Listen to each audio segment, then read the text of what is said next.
Pronto, vamos dar início agora à nossa revisão. O primeiro assunto que a gente vai abordar é o assunto de soluções.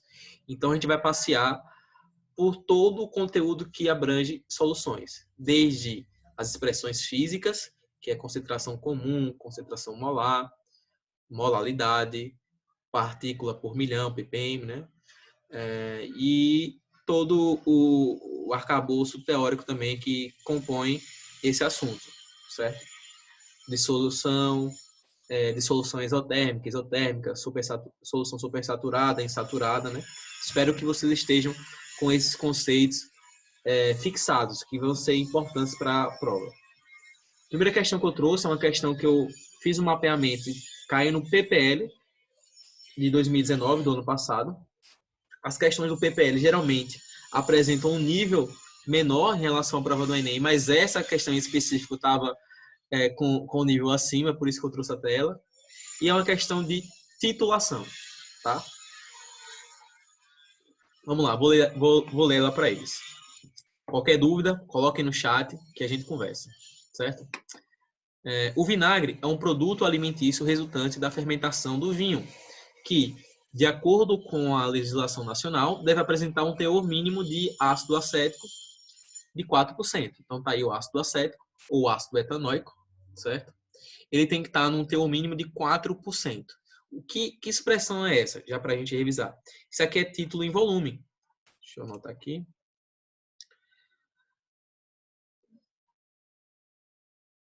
Cadê?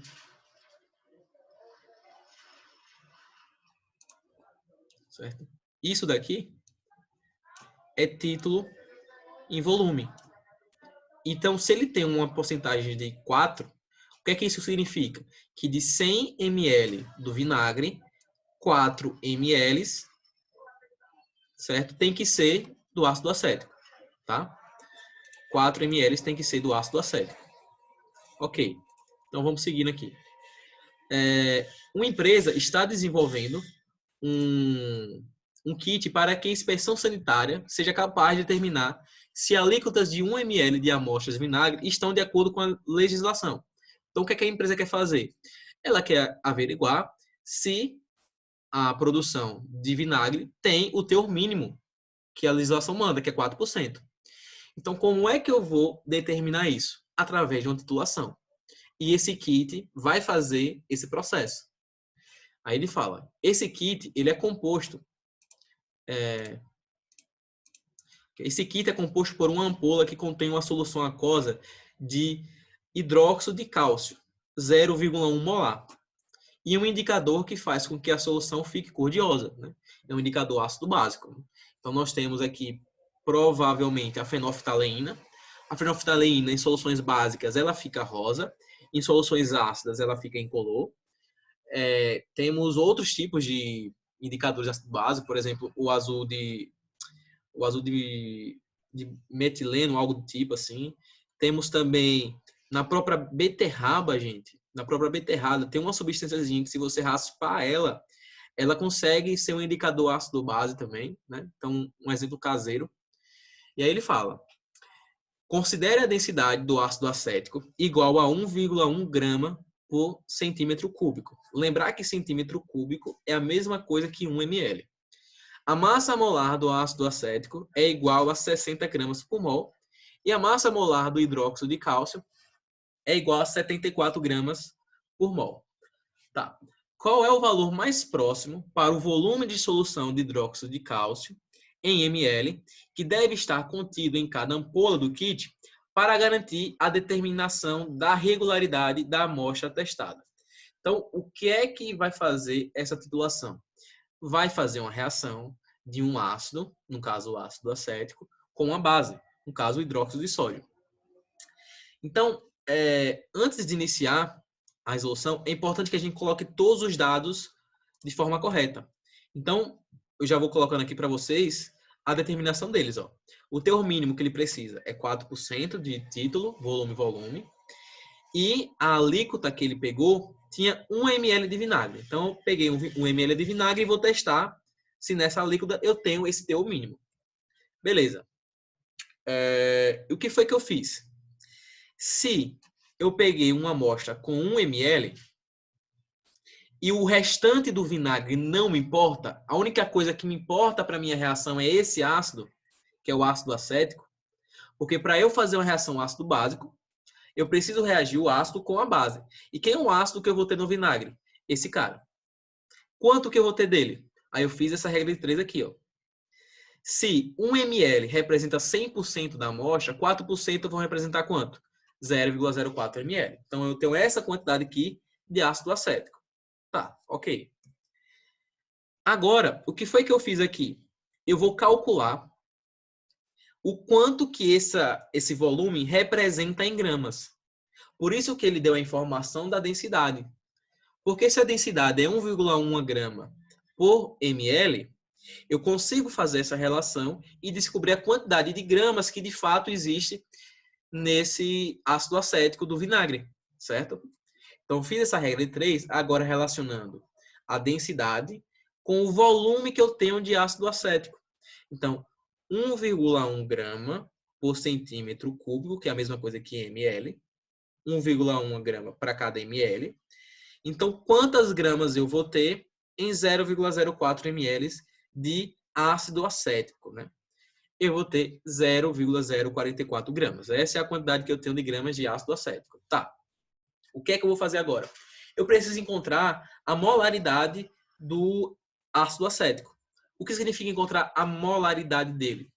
Eu preciso saber quantos mols de ácido acético eu tenho, porque essa informação é importante para na hora que eu for fazer a reação de neutralização ou reação ácido-base, certo? Lembra lá da química geral, o que é uma reação ácido-base? É quando o hidrogênio, o H+, reage com o H- da base, gerando água. Só que além de água, ele gera um sal. E essa reação a gente chama de reação de neutralização ou reação de salificação, que é a formação de um sal. Então, quando eu reajo uma base com um ácido, eu vou estar formando sal. Tá? Nesse caso, eu vou estar formando, daqui a pouco eu vou mostrar, o acetato de cálcio. Certo? Então, eu fiz o cálculo seguinte. Ó. Para eu descobrir o número de mols de uma substância, é só eu pegar a quantidade de gramas que eu tenho e dividir pela quantidade de gramas que representa um mol. Eu poderia fazer uma regra de 3 simples também aqui, se vocês permitissem. Ó, 60 gramas não representa um mol. Quanto que vai representar 0,044? Vai representar essa quantidade aqui. 7,3 vezes 10 a menos 4 mols de ácido acético. Essa é a quantidade que eu tenho. Beleza? Tá. Sabendo disso, eu coloco a minha reação de neutralização. A reação de neutralização vai envolver o ácido acético e o hidróxido de cálcio. Quando eu reajo esses dois caras, eu vou gerar o acetato de cálcio e vou gerar também duas águas. Por que é importante eu escrever na minha prova essa reação? Porque eu preciso saber qual que são os coeficientes estequiométricos envolvidos aí.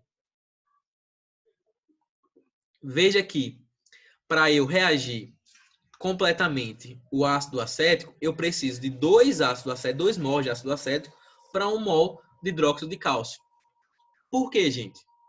Porque a parte que vai reagir do ácido acético é só essa aqui, ó. A parte do H+, certo? A parte do H+. Então, esse H+ vai reagir com o H- aqui da base, do hidróxido de cálcio. Só que como eu tenho 2 hidróxidos, eu vou ter que precisar de 2 H+. Então, eu coloco o 2 aqui na frente do ácido acético. Tá? Então, beleza. Eu tenho 2 mols para 1 mol. Só que quantos mols de ácido acético eu tenho? Né? De acordo com a estequiometria, é 2 para 1. Mas eu tenho 7,3 vezes 10 a menos 4.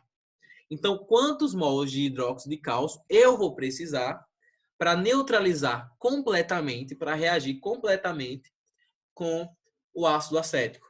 Vou precisar disso aqui, certo? Dessa quantidade de mols de hidróxido de cálcio. Por que que eu estou fazendo isso? Porque, gente, essa parte aqui, ó, é a parte da alíquota que tem o ácido acético. Só que a parte do kit é a que contém o hidróxido de cálcio. Aí esse kit reage com a alíquota, só que esses caras precisam reagir completamente. Quando eles reagirem completamente, a solução que antes estava rosa, que estava básica, ela agora vai ficar incolor, que ela vai ficar neutra, certo? Quando ela muda de cor, ela fica neutra, tá? Então, eu vou fazer a seguinte relação. Ele me deu aqui, ó, no enunciado, que a molaridade do hidróxido de cálcio é 0,1 mol para cada litro.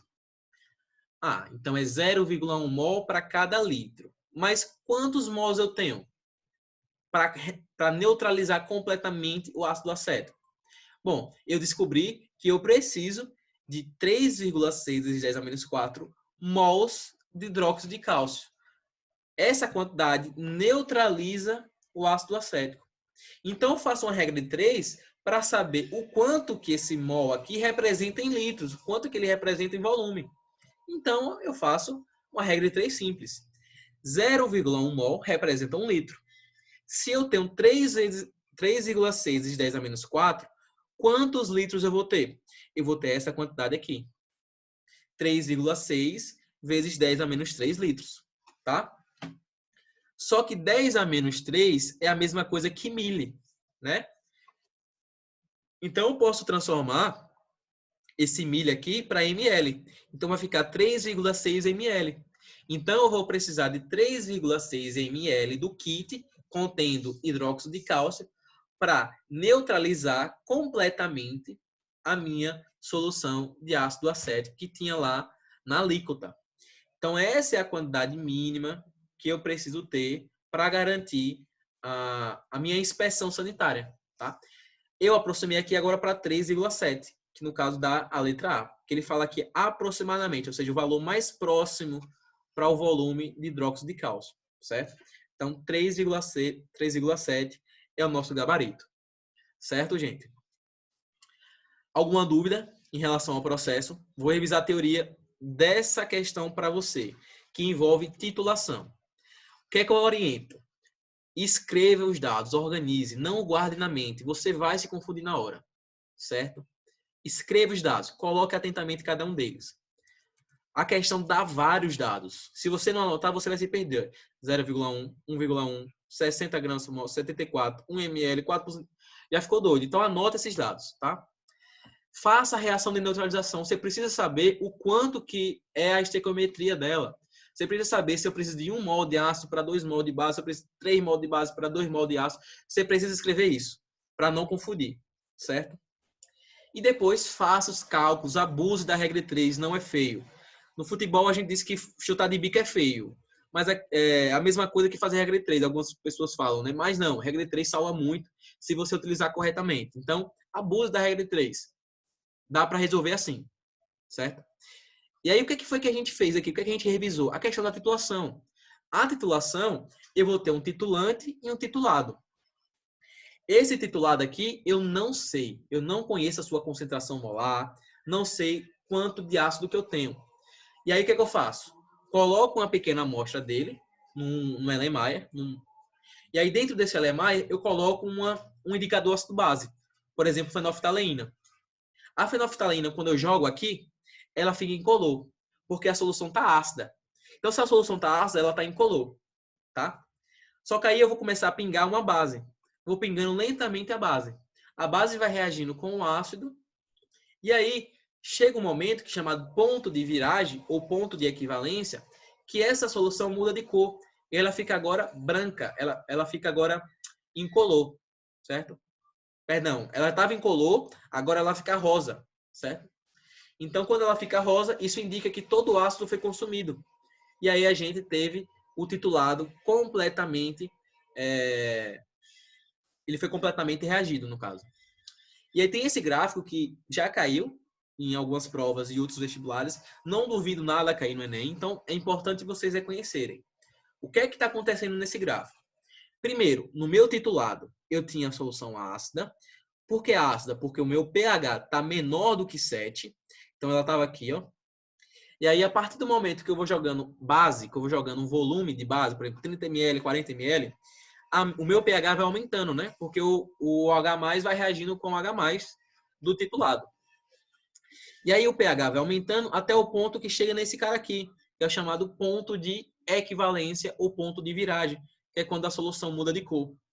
E ela muda de cor instantaneamente, indicando que todo o ácido foi reagido com toda a base, certo? Bom, de titulação, a primeira questão que a gente revisou foi essa. Alguma dúvida, gente? Quer que eu repita alguma parte? Quer que eu... Não, pode continuar. Sim. Pronto. Tá, agora vamos para uma questão de PPL.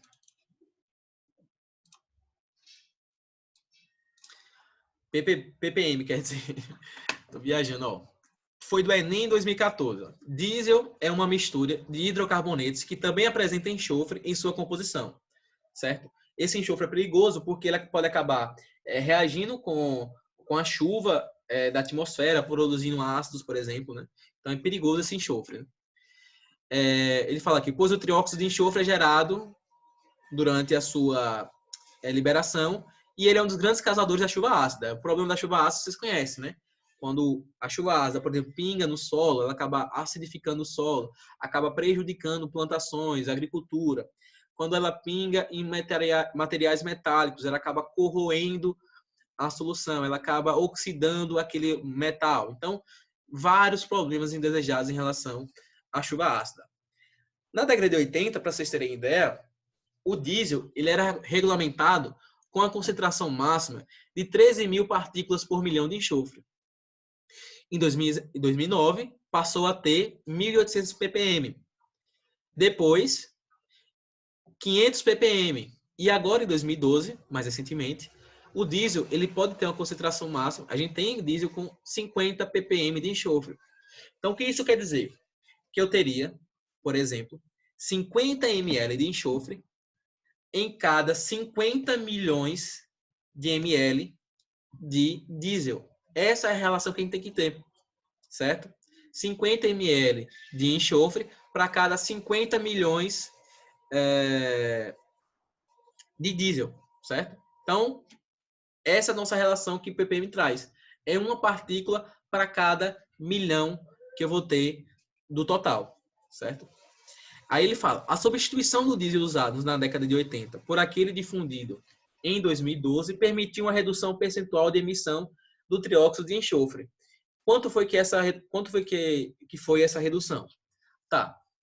Primeiro vocês têm que ter ideia, como eu estava comentando com vocês, que o ppm é parte por milhão. Tem uma parte para cada milhão. Então, se eu tinha 13 mil partículas de enxofre, eu vou ter 13 mil partículas de enxofre lá na década de 80 para cada 1 milhão de óleo diesel. Essa é a minha concentração. 13 mil ml para cada 1 milhão de ml, 13 mil litros para cada para cada milhão de litros. Então, a relação é sempre essa. A unidade tem que ser a mesma. ml em ml. Litro ou litro. Eu posso ter depois uma relação, por exemplo, de grama com ml. Mas isso a gente vai ver daqui a pouco. Para vocês revisarem, tá? Pronto. Como é que eu vou resolver essa questão? Ó, em 2012, eu tinha 50 ppm, certo? Para cada 1 milhão de óleo diesel. Quanto que foi que eu reduzi? Quanto foi que eu reduzi em relação à década de 80?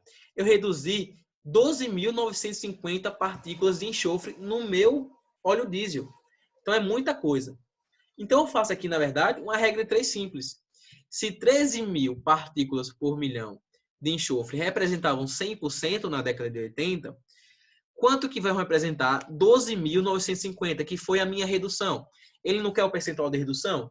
Então, quanto foi que eu reduzi? Isso. E aí eu faço essa regra de 3 para descobrir a porcentagem. Então, a porcentagem de redução aí foi de 99,6%. É muita coisa, quase 100% que reduziu. Então, essa questão aqui, ela trouxe a questão do ppm, mas não foi uma questão tão complicada assim, certo? Ela só pediu o percentual de redução. A única coisa que você tem que fazer é isso. Mas eu trouxe para vocês revisarem essas unidades aqui, que é super importante e vocês não podem esquecer, tá? Deixa eu ver aqui, pergunta no chat. É verdade, Marcelo. Vai sair PhD de regra de 3, mas ajuda. Diga aí. Vai dizer que não ajuda, hein? Me ajudou muito, velho. Regra de 3, quando usada bem, com raciocínio correto, ajuda, tá? Massa. O que é que eu vou relacionar? Quando eu tenho unidades iguais, tenho sempre que relacionar uma partícula dessa massa para cada 1 milhão. Quanto que tonelada representa em gramas? Ó, 1 milhão de gramas, eu vou ter 1 tonelada. Então, 1 grama por tonelada vai representar 1 ppm. Então, tem a mesma relação aqui, ó. A mesma ideia. Uma fração para cada 1 milhão, certo? Volume. Quando é que eu vou ter aqui ppm em relação a volume? Quando eu tenho 1 litro para cada 1.000 metros cúbicos, certo? Quanto que é 1 metro cúbico? Vocês lembram lá da matemática? 1 metro cúbico representa 1.000 litros. Se eu tenho 1.000 metros cúbicos, eu vou ter 1 milhão de litros. Então, eu tenho aqui 1 litro para cada 1 milhão de litros. Então, também tenho 1 ppm. E agora, a mais importante que eu quero que vocês não esqueçam, que é a relação massa e volume, certo? Quando eu tiver 1 grama para cada 1.000 litros, eu vou ter 1 ppm. Por quê? Porque vocês lembram lá da densidade da água. Quanto que é a densidade da água? É 1 grama por centímetro cúbico, certo? 1 centímetro cúbico, pensem comigo, representa 1 ml. Concorda comigo? E 1 litro é a mesma coisa que 1.000 ml. Então, se eu tenho 1.000 litros aqui, eu tenho 1 milhão de ml. Então, eu estou tendo aqui 1 grama para cada 1 milhão de ml. E vocês viram lá, pela densidade da água, que 1 grama é a mesma coisa que 1 ml. Então, essa unidade aqui é a mesma coisa de eu falar que eu tenho 1 ml para cada 1.000 litros. Então, 1 ppm em massa, volume, é sempre lembrar da densidade da água, certo? É a mesma coisa aqui que eu escrever 1 ml para cada 1.000 litros, certo? Aqui é uma outra notação que a gente utiliza, que é parte por bilhão, e aqui é parte por trilhão. Só que nesse caso eu vou ter para 1 bilhão de partes, enquanto que aqui eu tinha para 1 milhão, né? Só muda a questão da unidade, né? Essa aqui está muito mais diluída, não é isso? Muito mais diluída.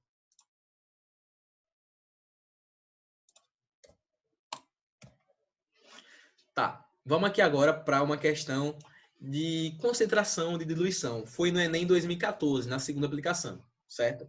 Ó, o álcool comercial, que é uma solução de etanol, ele é vendido na concentração de 96% em volume. Isso aqui é perigoso. Essa concentração de etanol é altíssima. É quase a mesma coisa que você ir no posto de gasolina e colocar etanol puro, né? Então, muito alta essa concentração. Entretanto, para que esse pó possa ser utilizado como desinfetante, deve-se usar uma solução alcoólica na concentração de 70% em volume.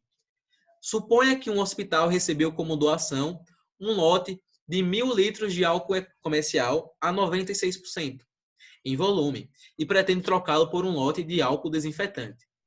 Aí a cabeça já embananou, né? Mas vamos com calma. Para que a quantidade total de etanol seja a mesma nos dois lotes, o volume de álcool a 70% fornecido na troca deve ser mais próximo de... Então, basicamente, o que é que essa questão está falando aqui? Ó? Eu tenho uma solução mais concentrada e eu tenho uma solução mais diluída, certo? Ele quer, eu vou colocar aqui para vocês, a ideia que ele quer é que o volume de etanol, a quantidade de etanol que eu tenho no desinfetante e no álcool comercial seja a mesma.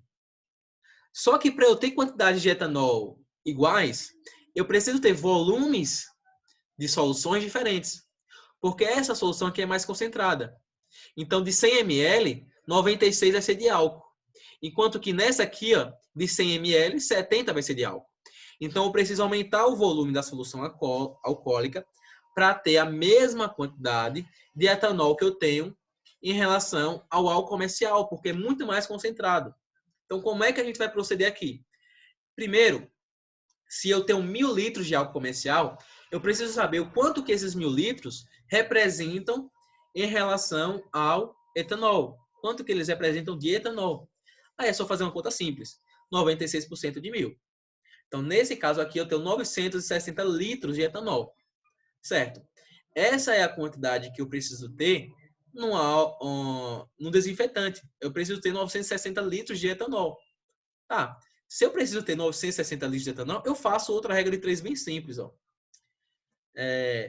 Se 70% do desinfetante eles representam 70% a parte do álcool do desinfetante, e eu preciso ter a mesma quantidade de etanol nos dois casos, então eu posso afirmar para vocês que os 70% do meu desinfetante, eles precisam corresponder a 960 litros, porque essa é a quantidade que eu preciso ter. Eu preciso ter o mesmo volume de etanol, certo? Ele até falou aqui em volume, né? É título em volume, certo? Então, se 70% representam 960 litros, 100% vão representar quanto? Aí eu acho esse valor aqui. Essa é a forma que eu faço da regra de 3. Deixa eu olhar o chat aqui. Então, eu acho que o segredo é você perceber, bem, eu preciso ter o mesmo volume de etanol nos dois casos, tanto na solução comercial quanto no desinfetante, certo? Só que o volume de álcool, de etanol, eles apresentam porcentagens diferentes de acordo com o produto que eu estou trabalhando, né? Aí eu fiz essa regra de 3 aqui para simplificar. Só que esse nada mais é do que um caso de diluição.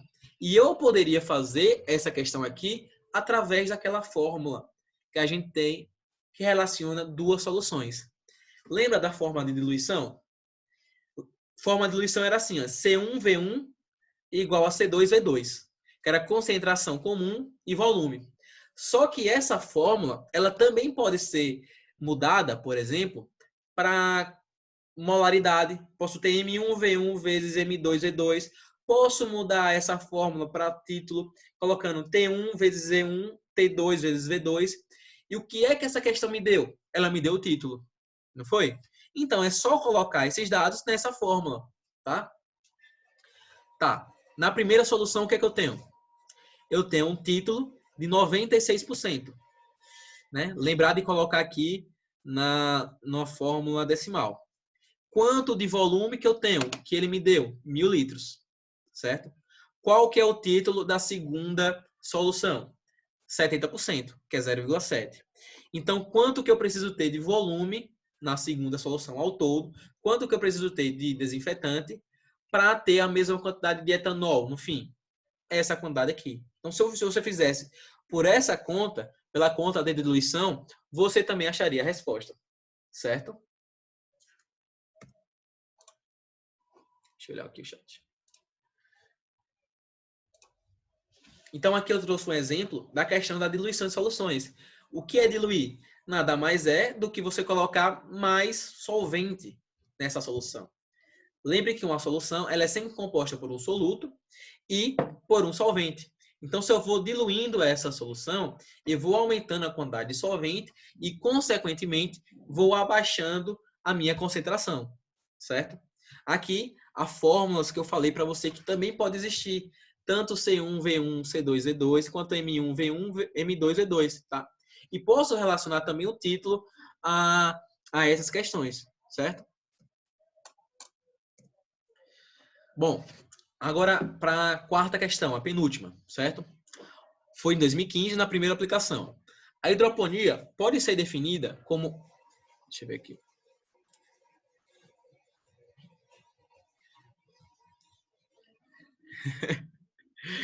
Rapaz, então, é confuso quando você lê, realmente. Por isso que tentem anotar os dados.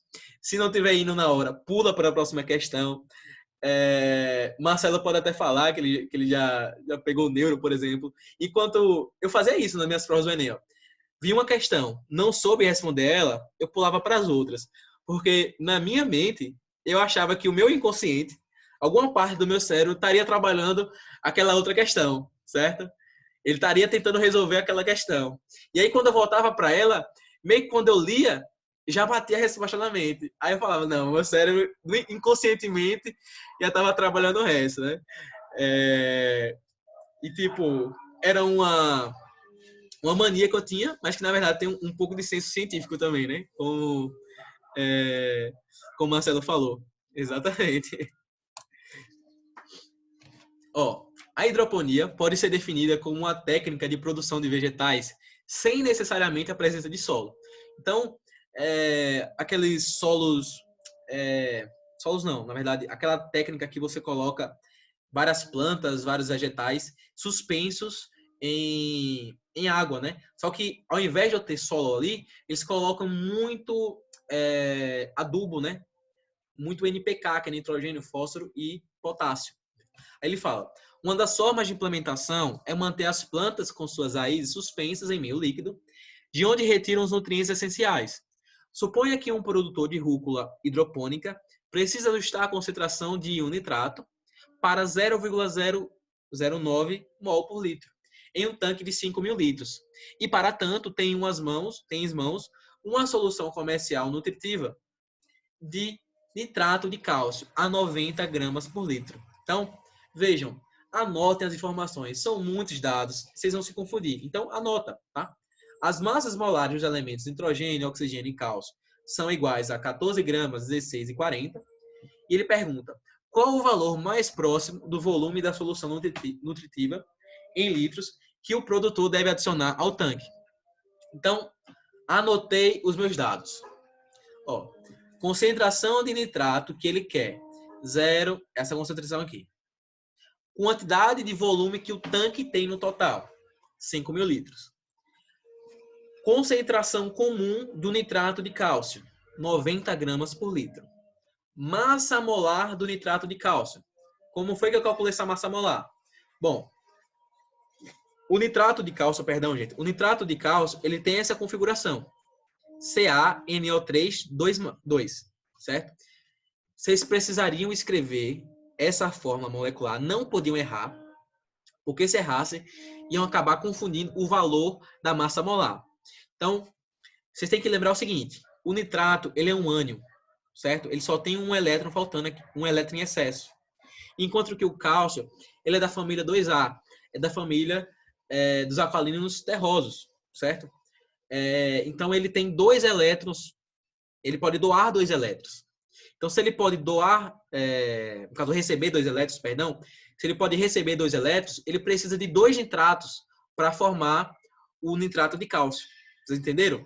O nitrato de cálcio tem um excesso de elétron, enquanto que o cálcio, ele precisa de 2 elétrons.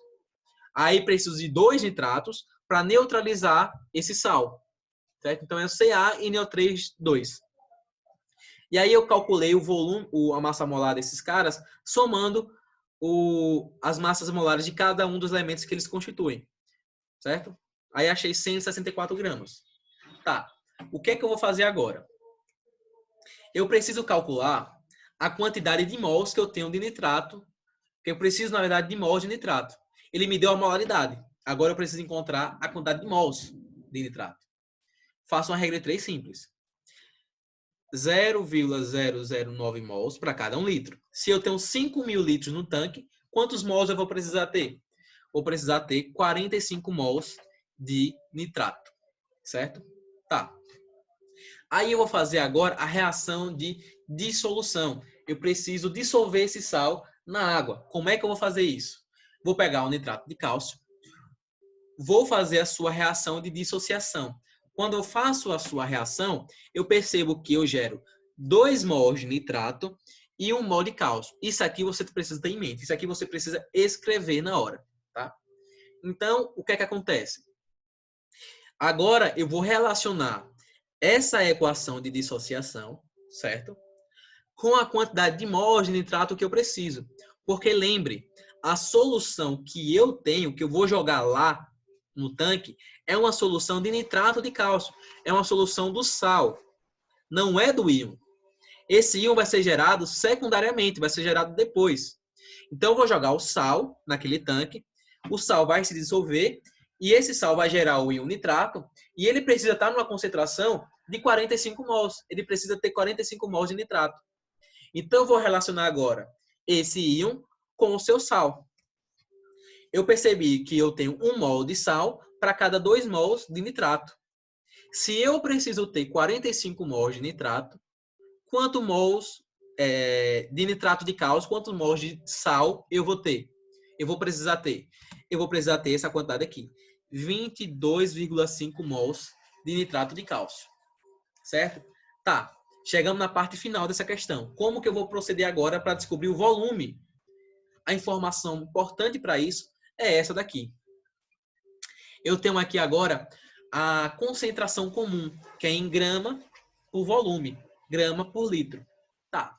Como é que eu vou proceder aqui agora? Eu preciso transformar esse cara aqui para mols.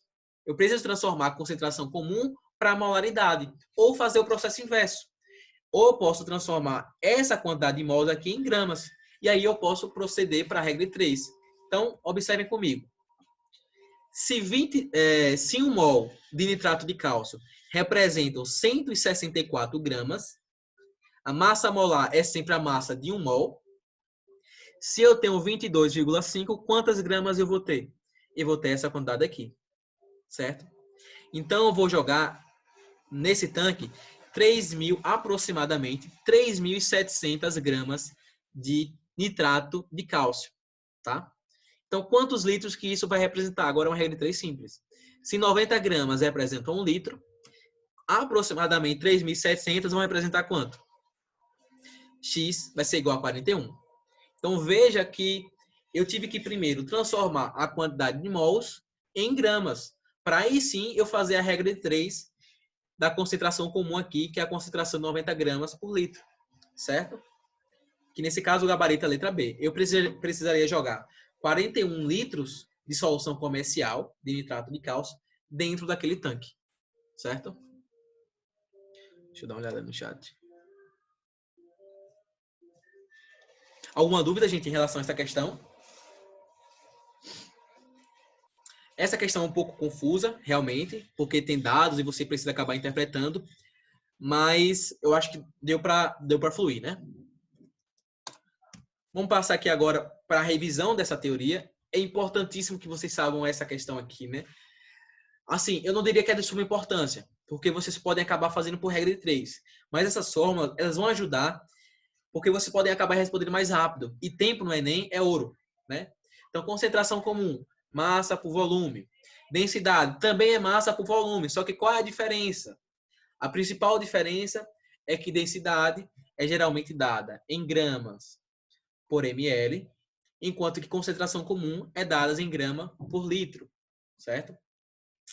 Outra diferença é que a densidade, ela pega a massa total da substância, enquanto que aqui eu pego só a massa do soluto, certo? O título é sempre massa, massa ou sempre volume, volume. É como se fosse uma porcentagem, beleza? Concentração molar, número de mols sobre volume. E aí eu posso acabar relacionando essas grandezas.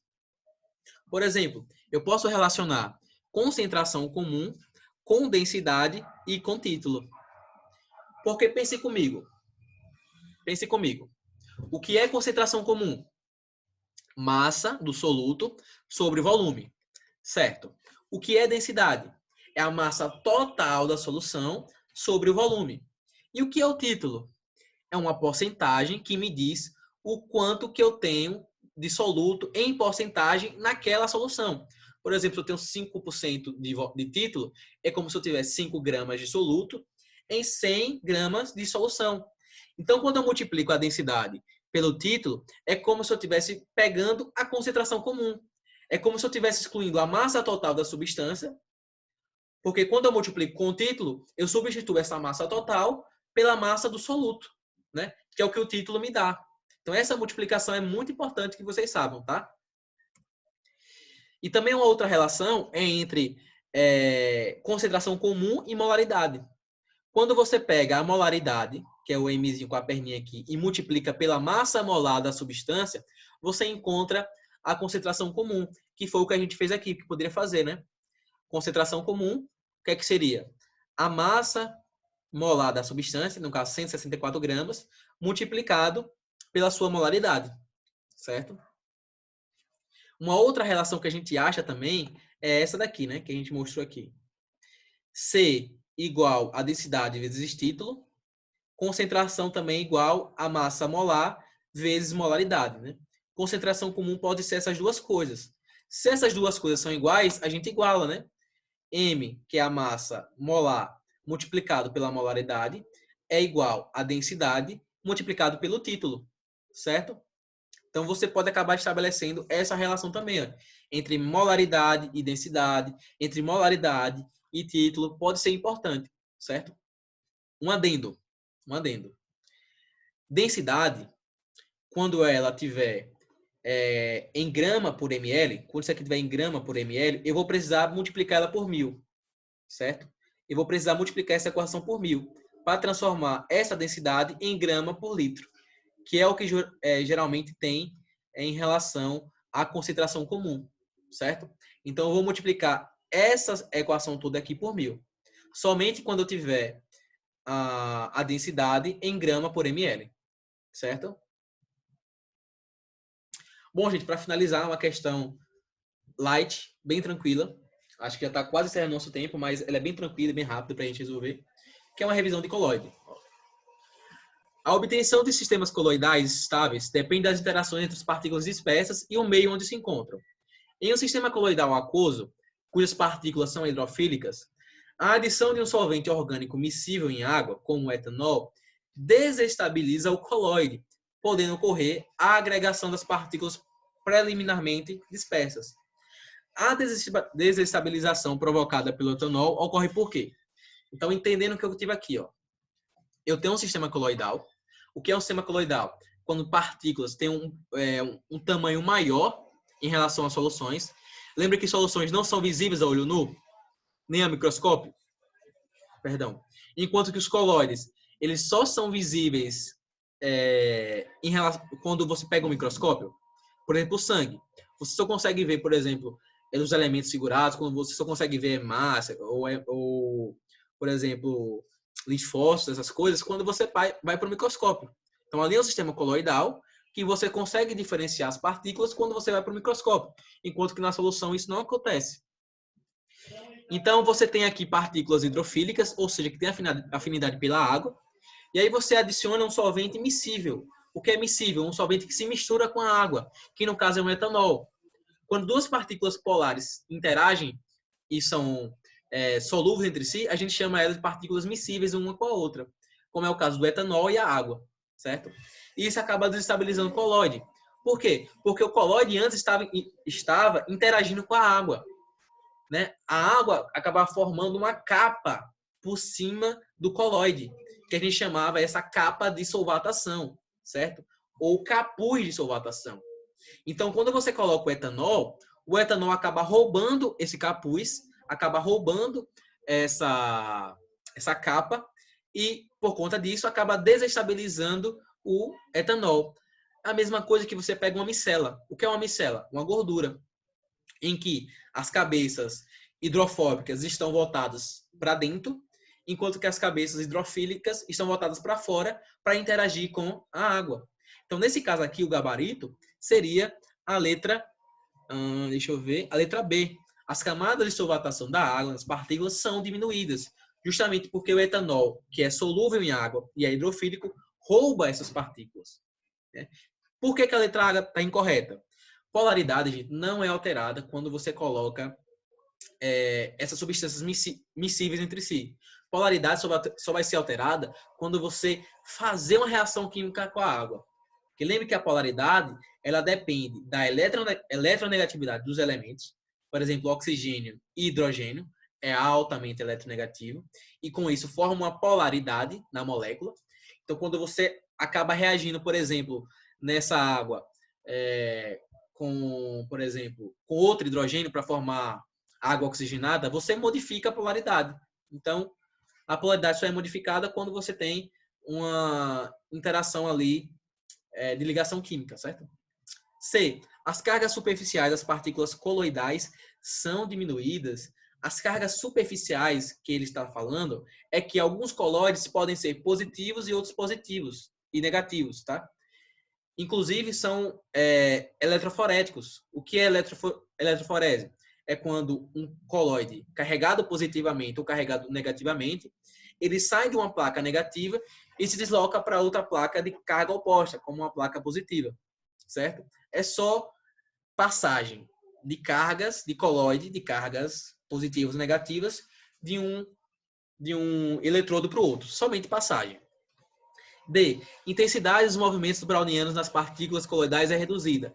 Movimento browniano é um movimento aleatório que esses colóides realizam quando estão na solução. Por que esse movimento é aleatório? Porque um colóide acaba colidindo com o outro. Então, você tem um colóide batendo no outro e batendo com o outro, e isso acaba gerando um movimento aleatório. E esse movimento aleatório é um movimento browniano. E, por fim, o processo de miscibilidade da água e do solvente libera calor para o meio. Gente, por favor, não marquem essa, porque a gente viu bastante termoquímica e viu reações endotérmicas ou exotérmicas só vão acontecer quando tiver reação. Aqui eu não tive reação, eu tive um processo de miscibilidade. O que é miscibilidade? Uma substância acabou se dissolvendo na outra. Dissolver não é reagir, tá? Quando eu formo uma camada de solvatação, eu não estou reagindo a água com o meu colóide. Eu estou somente recobrindo esse colóide.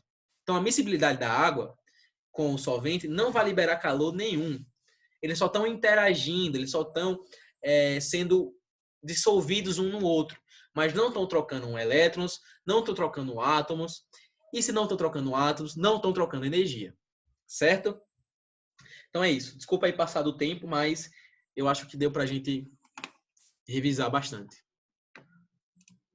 Alguma dúvida, gente, em relação a essa última questão?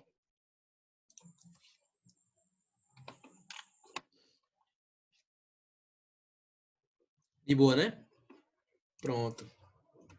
Então, um abraço e continuei firmes e fortes, tá, gente? A gente se vê na semana que vem.